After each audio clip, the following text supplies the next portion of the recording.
All right, friends. Well, let's get started. If you haven't already, please introduce yourself in the chat. A couple of really great things to note from good folks. Natalie has a new rescue dog. Congrats, Natalie. Brian got his first major gift at his new job. That is really exciting. Congratulations, Brian. Elizabeth in Chapel Hill already has the first signs of spring, which makes some other of us a little bit jealous. Catherine's going to the ultrasound of her third grandchild. Congratulations, Catherine.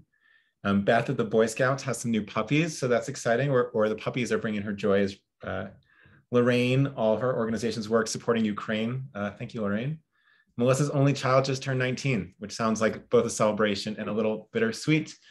And then Catherine from Northwest Mother's Milk Bank in Oregon, super excited for their crypto tool that just launched. So congratulations, Catherine. That is super exciting. One of the things that is making me particularly happy this week is I'm up in Colorado visiting some friends. I went skiing for the first time ever this weekend with my number one goal of not getting hurt, and successfully didn't even fall once. So that was really nice. The other thing about being up in Colorado, and you might even hear in my voice already, is I'm in a place called Breckenridge, which some of you have been to, some of you know about. Breckenridge is at 10,000 feet elevation. So what that means is that sort of mathematically, there's a third less oxygen in the air. And you'll hear me actually probably run out of breath a couple of times during the session. So I might take a second, come back to it and be a little bit, maybe talk a little bit slower than usual. There's actually upstairs at my friend's house, there's oxygen machines, and sometimes you can just sort of plug them into your nose and sit there for 15 minutes. So let's do it. And I will ask your patience as we occasionally slow down. So let's dive in. Today, first of all, actually, happy Women's History Month, and also happy Mardi Gras to everybody celebrating. As we enter into Lent tomorrow, for a lot of folks who will be focused on that. But I hope you're having a great day and big celebration today. Today we'll talk about how women give, talk about some key insights for planned and major giving. Before we get started, a couple notes. This event is CFRE approved for 1.0 credits. And we've added a question at the end of the webinar. We drop a survey in the chat. You fill out the survey. That allows us to certify your participation. So just make sure to do that as well. Quick agenda for the day, you can read it here. Big thing to note is that we will record this. We will send you the recording afterwards. We will share slides after the fact. And so if you want to take notes, feel free. If you want to just sit back and relax and learn, also great as well. All right, so quick introductions. I know a lot of you. My name is Patrick, one of two co-founders of an organization called Free Will. And we're really lucky to work alongside more than 150 other people who are designers and lawyers and engineers, fundraising experts. And actually, since we last spoke 2 weeks ago, we crossed the $5 billion mark in terms of total giving and commitment. So we're really excited about that. Work with a lot of different organizations on helping people unlock transformational gifts. So that's really exciting for us. Yeah, and then as we like to do often, we're just really, really grateful that you spent an hour with us, or you will spend an hour with us, and really pushing yourself to learn more. And so in honor of this webinar and also Women's History Month, we will be giving away a bunch of copies of Becoming by Michelle Obama. It is a great book if you haven't read it. Some of you might know this. In my past life, did a bunch of ghostwriting for then President Barack Obama and Michelle on occasion, and Vice President Biden at the time. And so had nothing to do with this book, and Michelle was a much better writer than I am, but really exciting stuff. Make a note in this survey if you'd like a copy. Please don't forget your address, otherwise we can't send you a copy. And we will we'll send this to 20 random folks, because obviously it just gets wildly expensive to send it to everybody. All right, let's talk about you, how your week is going. A couple things to note here. Happiness is sort of generally level. Anxiety's tripping up a bit. And so, obviously it's been a wild week and a half in terms of world affairs, and pretty sort of remarkable and sad things happening. And so obviously that's creating a bit more anxiety for folks generally. So hopefully things will improve the macro trends quite soon, but we'll be paying attention and try to be helpful as possible in that. Also want to talk about how confident people are hitting their goals this year. Actually a pretty marked uptick from 2 weeks ago. So that's good to see. We're almost at averaging 4 out of 5. So really promising, and glad to see you all are feeling a little bit more confident and comfortable in this space. All right, so let's dive in. We're going to talk about women in philanthropy, women in giving, women in fundraising. Before we do, it's always just to name, it's challenging to talk about different trends based on gender, because you risk oversimplifying the behavior of people just based on the gender they have. Also, when we talk about women in giving or other things like that, sometimes you don't sort of talk about the experience of folks who are non-binary or don't identify as male or female. And so I just want to note that there's a lot less data on how folks who identify as non-binary give, because it's a smaller population, but just naming that up front. I know that I've sort of got some thoughtful notes about that in advance, and we try to be really thoughtful about this. Putting it in context, giving as much information as possible, showing what the data exists, but also sort of reflecting that this may be macro trends, but it doesn't mean for any one individual, you will say, okay, this person is a woman, therefore is going to do X, Y, and Z. Same way you wouldn't want to do the same thing for a man. So just naming that before we go in. All right, let's dive in a little bit. There's a bunch of macro trends happening in the world outside of fundraising that are going to massively impact fundraising. We'll talk about those.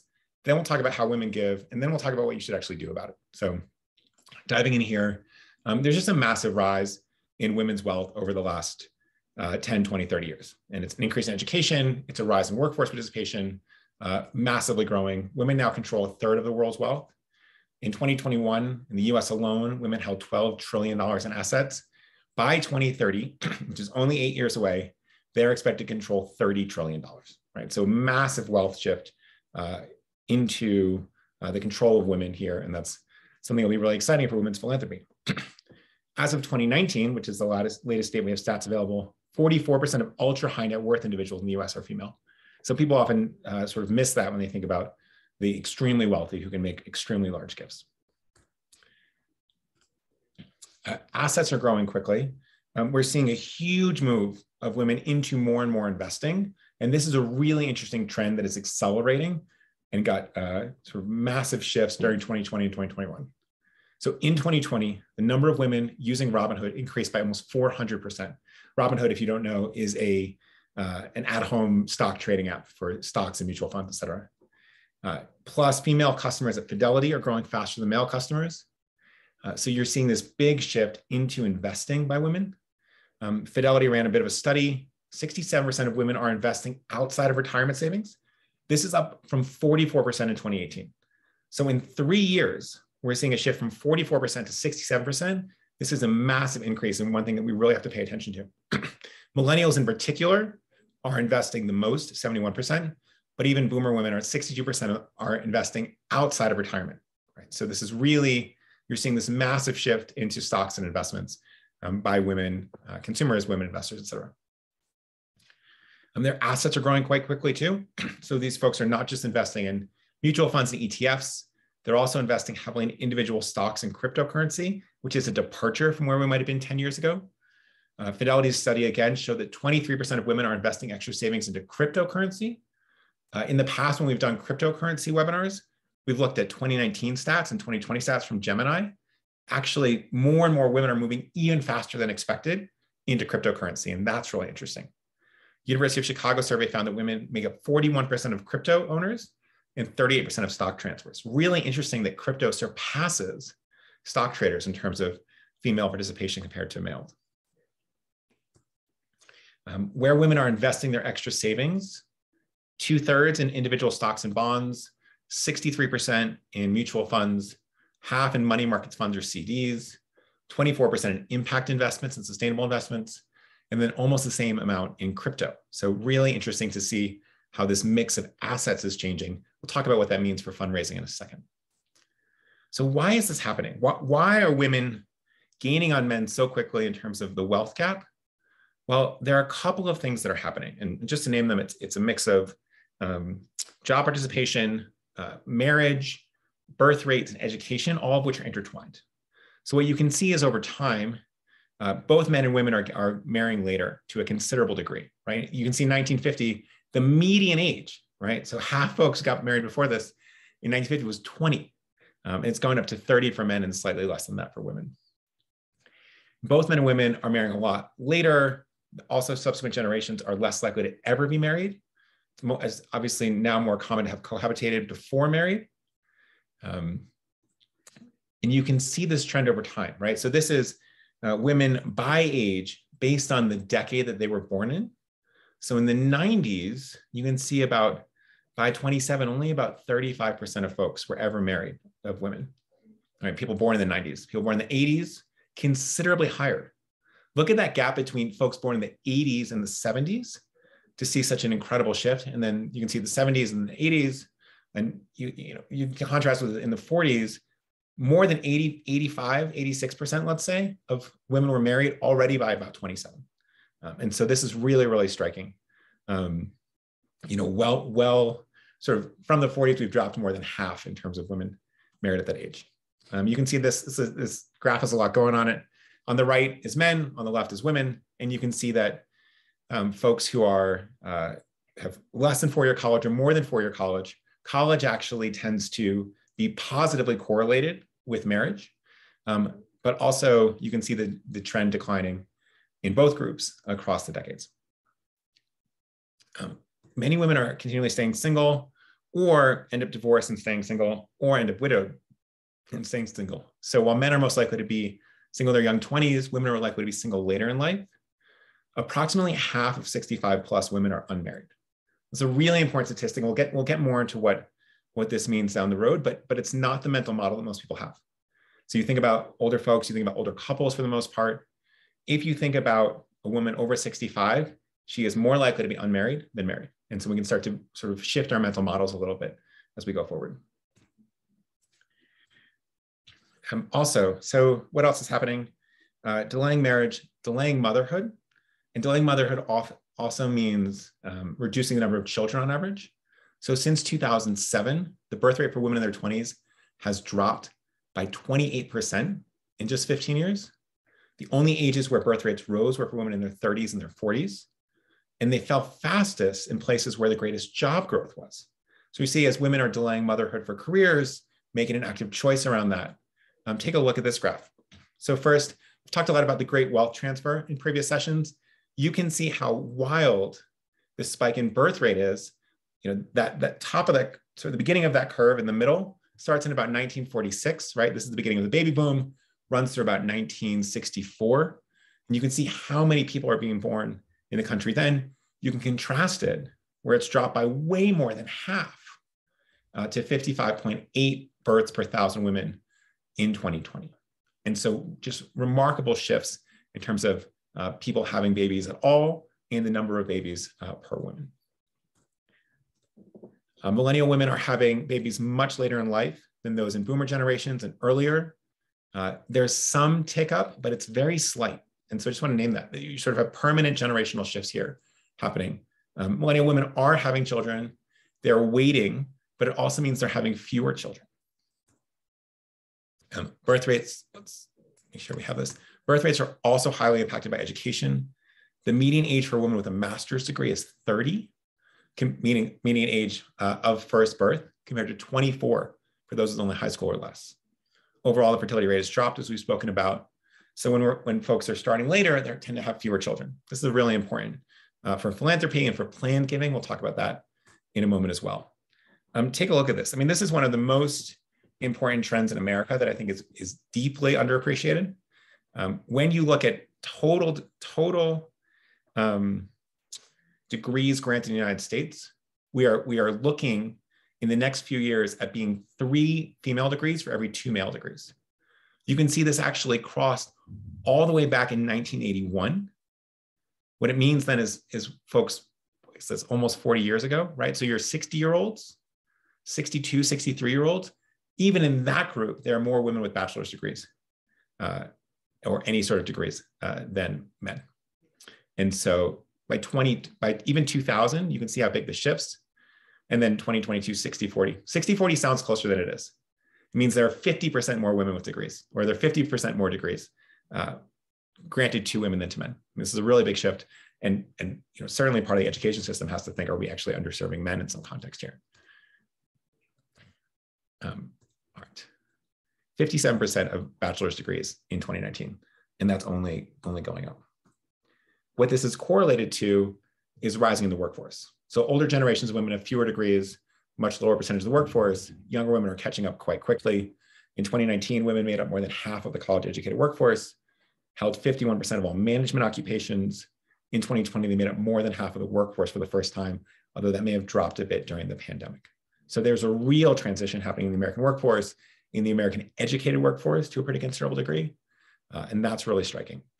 Going back to that 60-40 number for a second, many of you are working at a particular college or graduate school or sort of I saw at least someone from Stanford, I saw other folks from different places. If you are in higher ed, you need to think about women as your primary audience at this point, right? The number of folks graduating who are female is just vastly outstripping the number of men. And so more and more, when we get to recommendations on what to do, this has to be your primary plan because these are going to be your primary donor sets. So it's really, really interesting evolution, which is a vast difference from how colleges might have operated 20 years ago. Let's talk about some insights into how women give. Women tend to be more charitable on average than men. 84% of women say giving is a significant part of their life compared to 75% of male donors. They also give more gifts in terms of quantity and a greater proportion of their money than men do. This is even true among high net worth donors. So 93% of high net worth women give to charity compared to 87% of high net worth men. Thank you to the nonprofit Times and Fidelity for this research.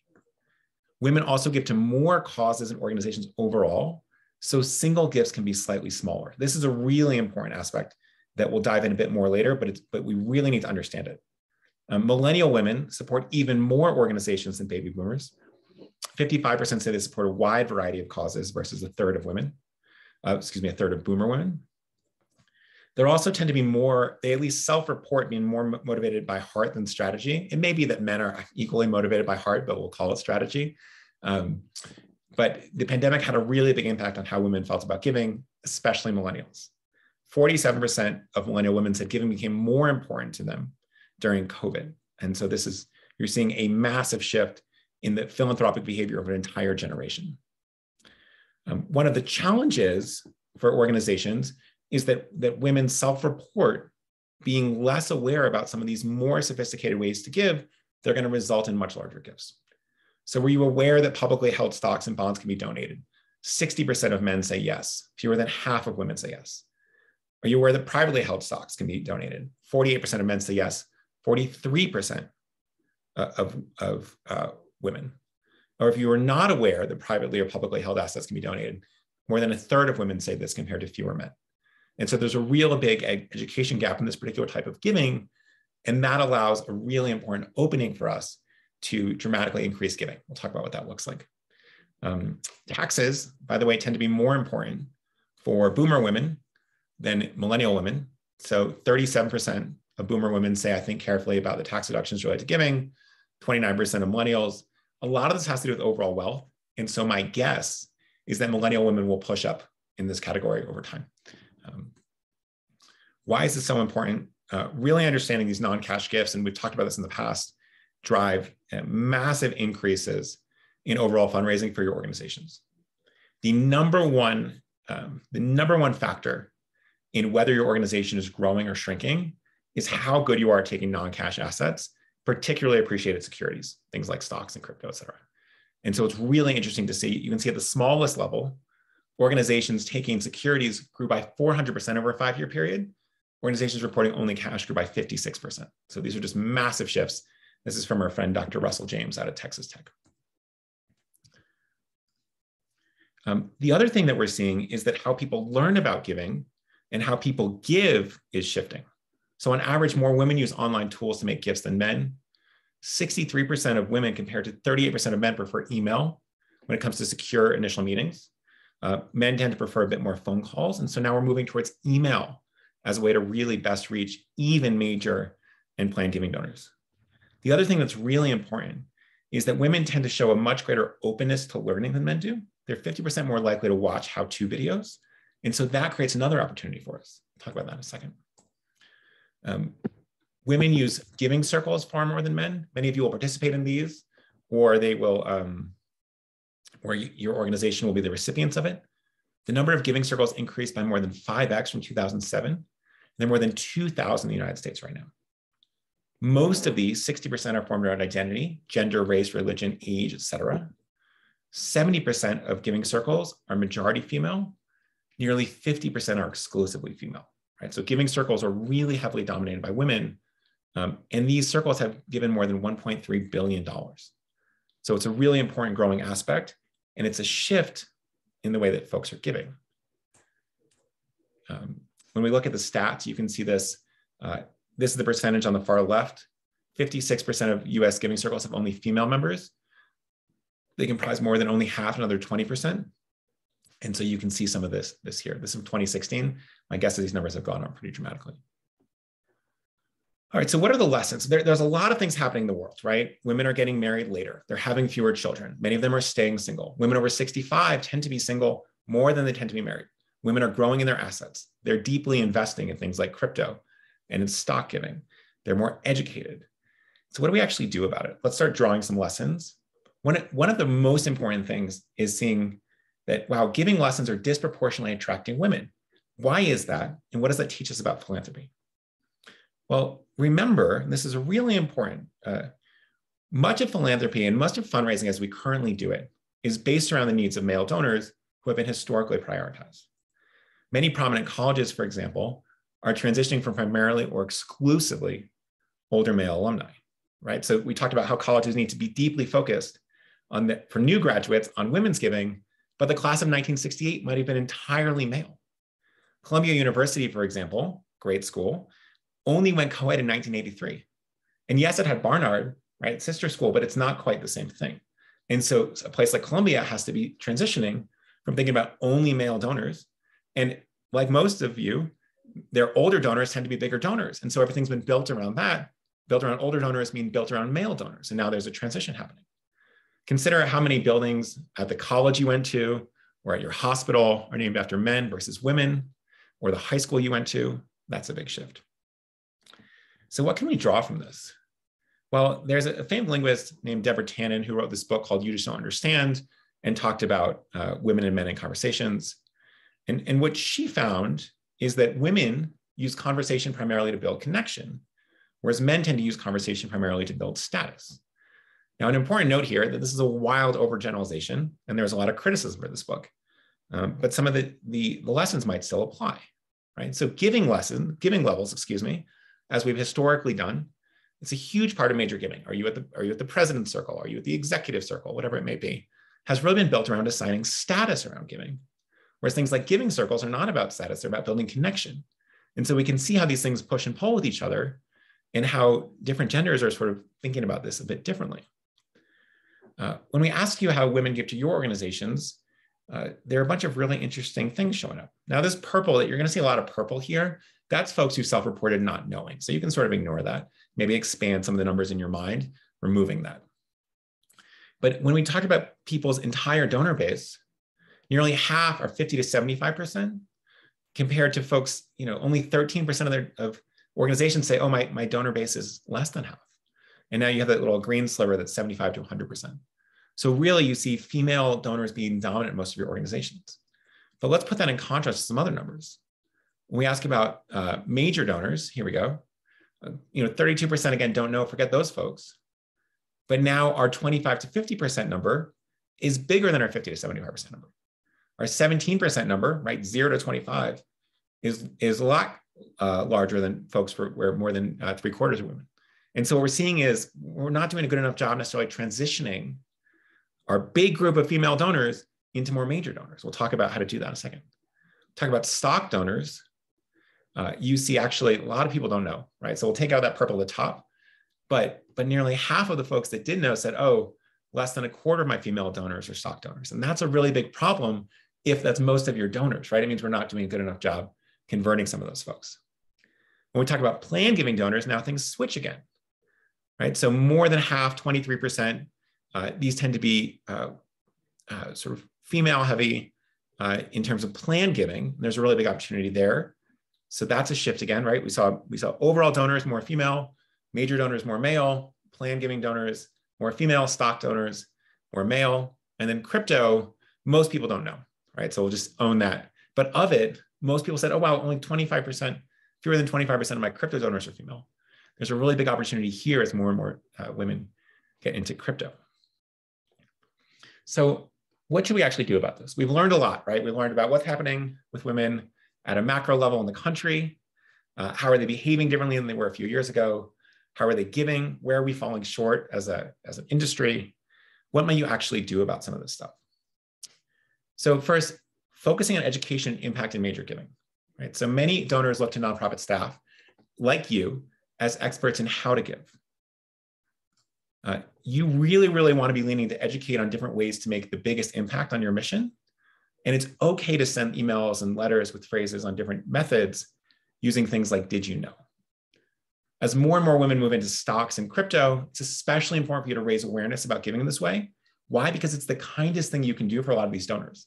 They will be significantly better off from a tax perspective if they donate some appreciated assets compared to cash, but most of them don't know about it and have expressed a real deep interest in learning if you do share it.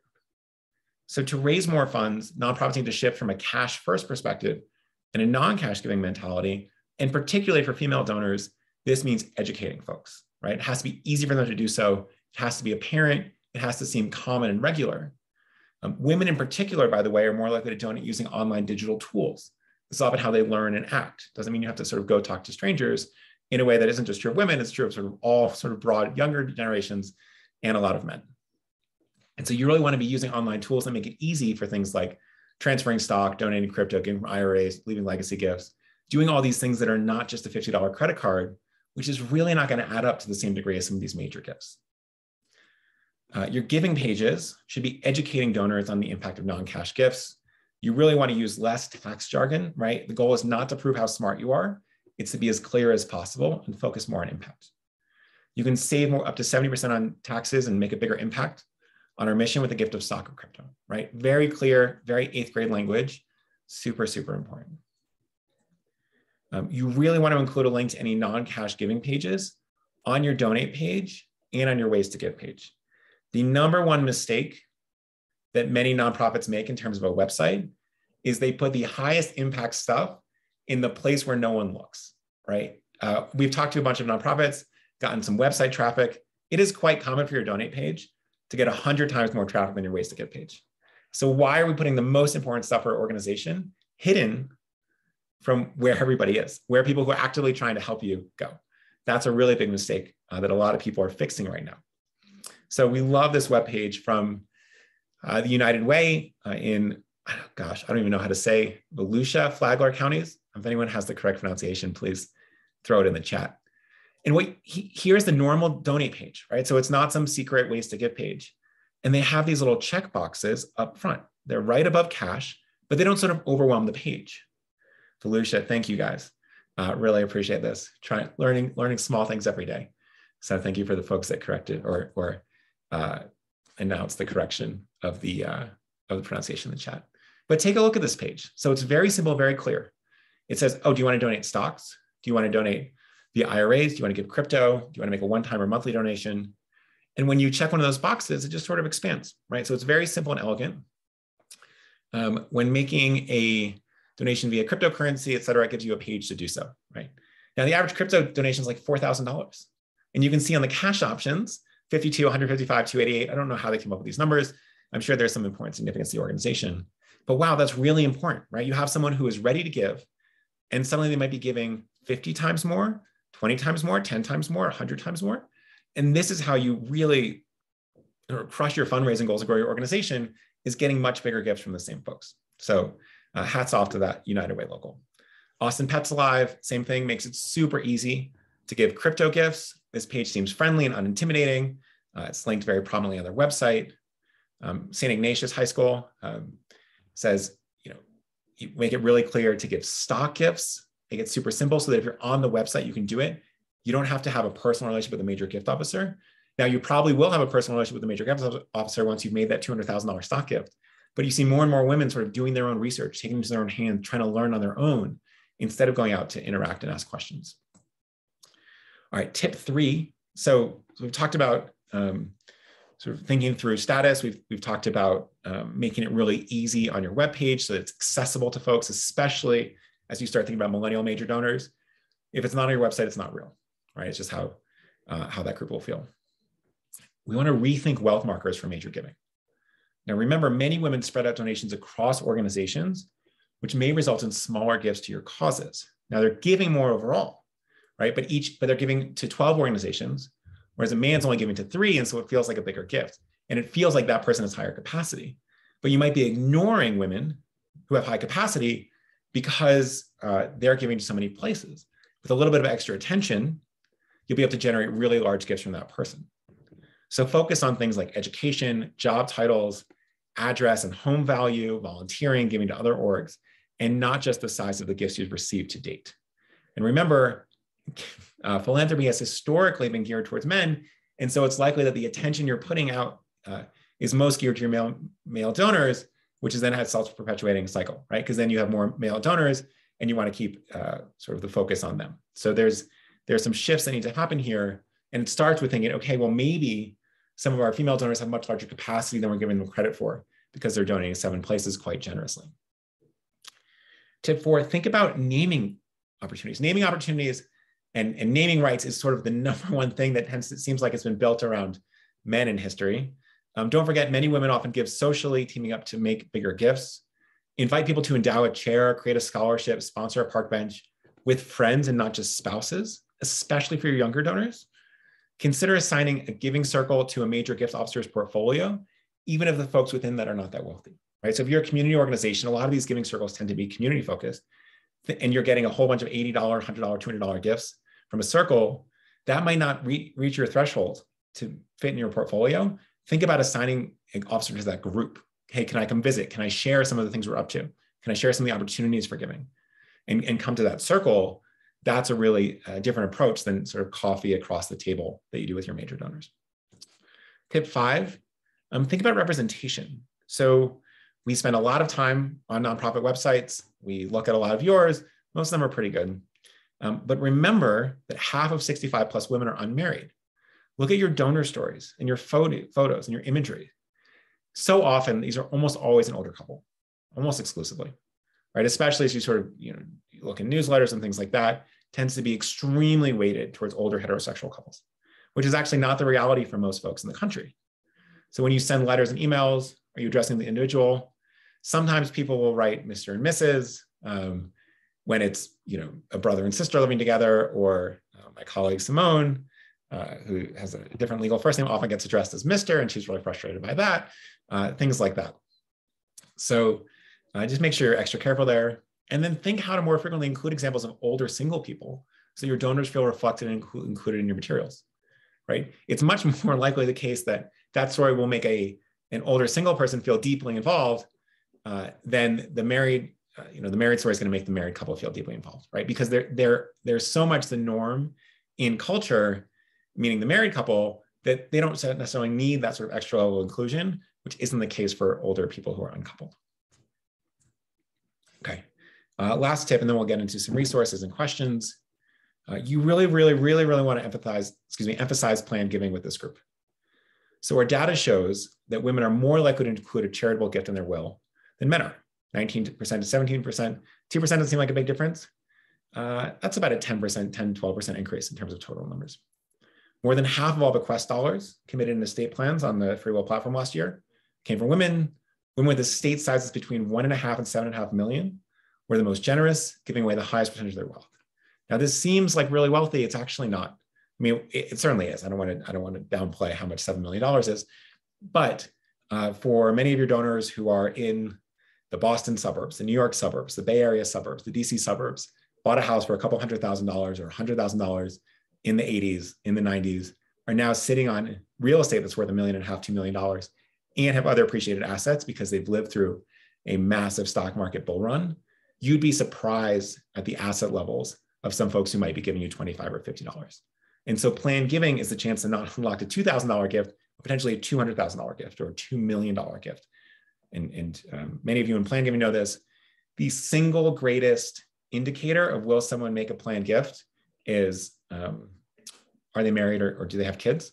And if both of those are no, about 50% of estate plans will have a charitable gift in that. And those gifts tend to be quite large. So really important. When we look at charitable bequests by gender, because I know we get a lot of requests for good data. So 54% of all bequest dollars committed last year came from women. 19% of all estate plans by women had a charitable bequest compared to 17 and 45. Non-binary folks actually tend to be way more generous, but it's a very, very small population. And so the overall dollars committed tends to be quite small, at least as a percentage of the overall population. Going forward on this, the other thing that's important to know is that women are likely to be the first to inherit. What does that mean practically? It means husbands die before wives more frequently than wives die before husbands. Why is that? It's two factors. You saw that sort of marriage gap earlier. Women tend to marry men when they're getting married to men who are about 2.5, 3 years older on average. And women tend to outlive men by about 2.5, 3 years. And so those things go together to result in women dramatically outliving their husbands. I think, I don't have this in the slides. I think some of the research I saw is that widows outnumber widowers about 6-1. And so women tend to be the will that's going to control the assets of both folks in a heterosexual marriage. This is going to change. So meaning on average, the bequests are smaller. This is going to change pretty dramatically over the next couple of decades as their wealth increases.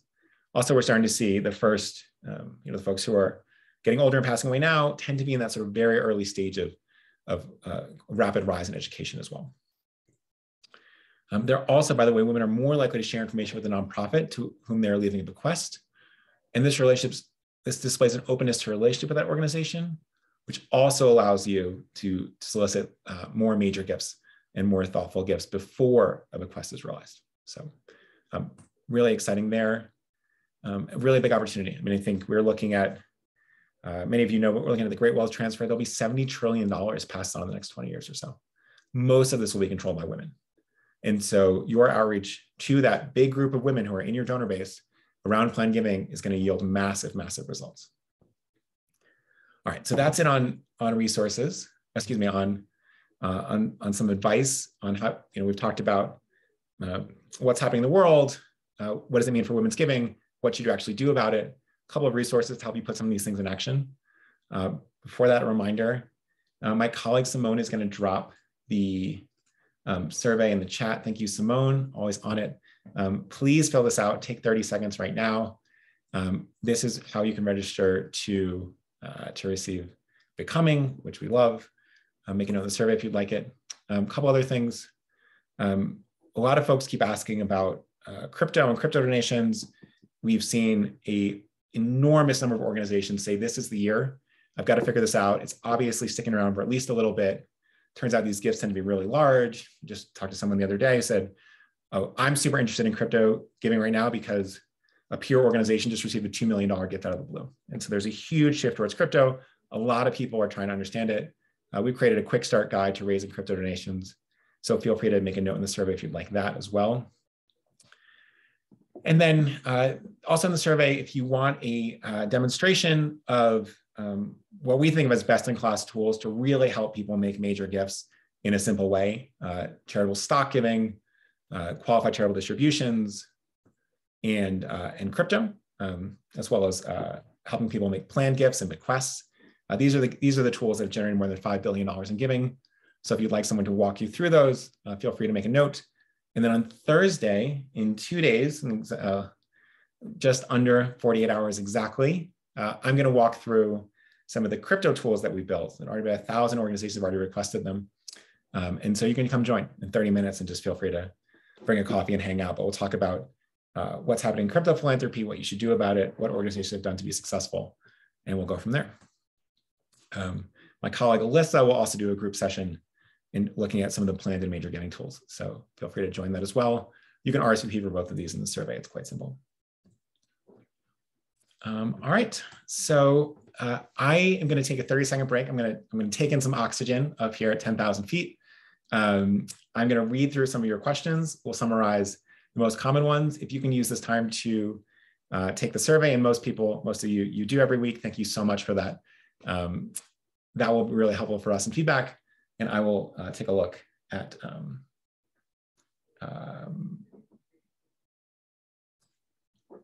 I will take a look at the questions.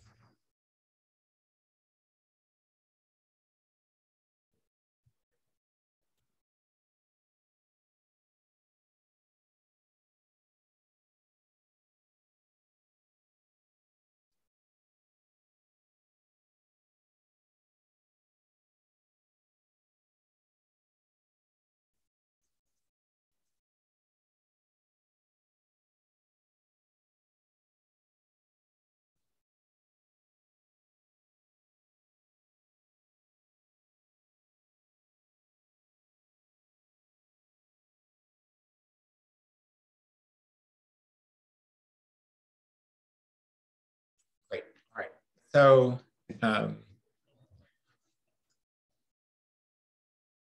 let's do this. A couple good questions here, and then we'll go to the next slide first. Can you define what giving circles are? Please define. And so a couple of folks asked that. When we talk about giving circles are a formal group of people who tend to meet around a common cause or identity, and then all chip in together and decide where that money goes together. It's a really interesting avenue. And it allows people who may not be able to make major gifts to collectively make major gifts that have a really big impact. So these are incredibly common. They're growing quite quickly. And many of you will have them in your community. If you have a giving circle that you're participating in or that you have experience with as a fundraiser, love to sort of write in the chat and share what you have. That would be really great. Is there any data about how women use donor advised funds? That is a great question. I haven't seen it, but it's a really interesting one. And maybe we'll pull some research on that as well. Joan asks, I'm confused about, should we show ways to give until you have contact information from someone? Sounds a bit contradictory. How do we do both? Joan, our best advice here is that you really want to highlight the different ways to give. You want to highlight stock giving. You want to highlight crypto giving. You want to highlight giving out of your IRA. Now, what do we mean by how to give? For stock giving in particular, and IRA giving as well, what happens is a lot of these gifts end up going to the organization without any donor information attached.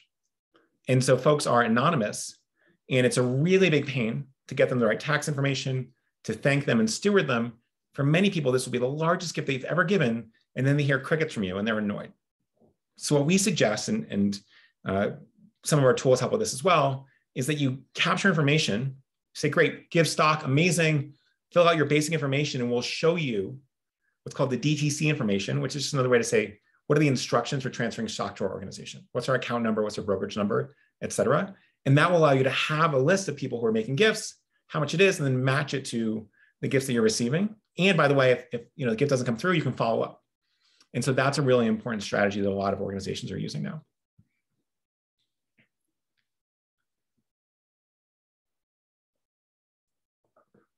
Question said, the survey that Patrick mentioned, where do I find that to make sure my name is in the CFRE audit? That should be in the chat. So please do that.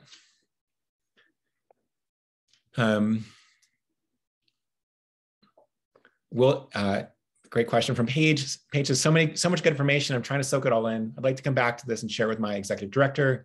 Will the webinar be shared with participants later on and/or the slides? Yes, Paige. We will share you with the recording and the slides as well.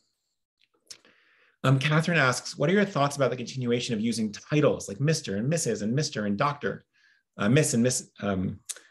This is really tough, right? Catherine, so many of your formal letters will do this. You quite often get it wrong, but it's also the case that older donors in particular, 75, 80, may be offended if you don't use titles. In your work, you probably want to make sure you're asking what titles people prefer if you're going to start using them. Certainly, some people who you might think are a Mrs.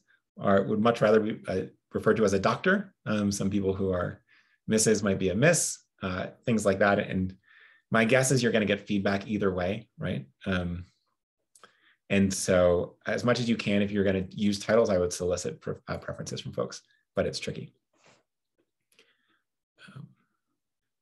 Catherine, a couple of folks asked about the Great Wealth Transfer. So this comes from a bunch of different research. I think the most recent thing I saw was a study from Deloitte. Deloitte's a big consulting company, and $70 trillion is passed on the next 20 years or so. And so this is a really, basically it's looking at all of the wealth of baby boomers, expected growth of that wealth, and actuarial tables to figure out when people might pass away. And so that's what it is. We think it's the most important trend in philanthropy overall, the Great Wealth Transfer. All right, let's do one or two others. Seth says, this is really interesting. This is just something to share. For our organization, in response to Ukraine, we saw a significant increase in the number of crypto donations. We've also seen that a bit. We did some work helping people give crypto to Ukraine relief, which we're really proud of. And that's a big shift. I think you see the crypto community rallying around different causes. And so you really want to make sure you're ready for things like that. Super, super important. Reginald says, if I win the book, will you ship it to me in Canada? Yes. Yeah, we will. So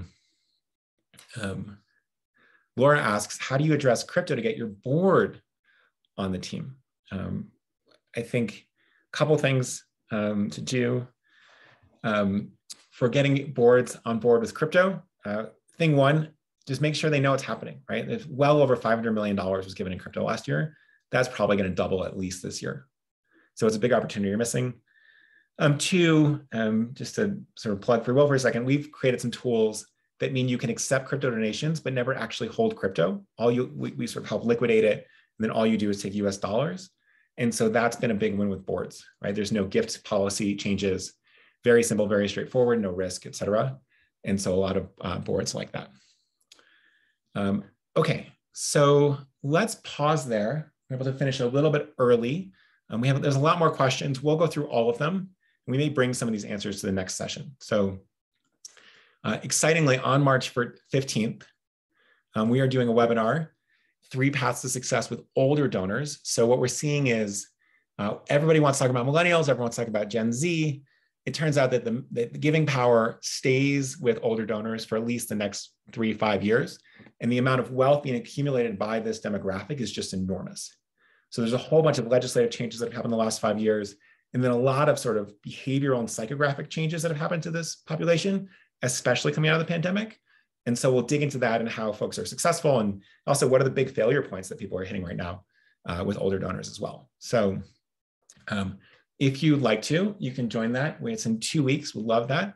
If you want to come to the crypto session on Thursday, just make a note in the survey. And if you have any other creative ideas to share, if you need anything at all, just email me at Patrick@FreeWill. Thank you for being patient as I sort of deal with lower oxygen and probably talk a little bit more softly than usual today, but really enjoyed the session. Hope you learned a lot.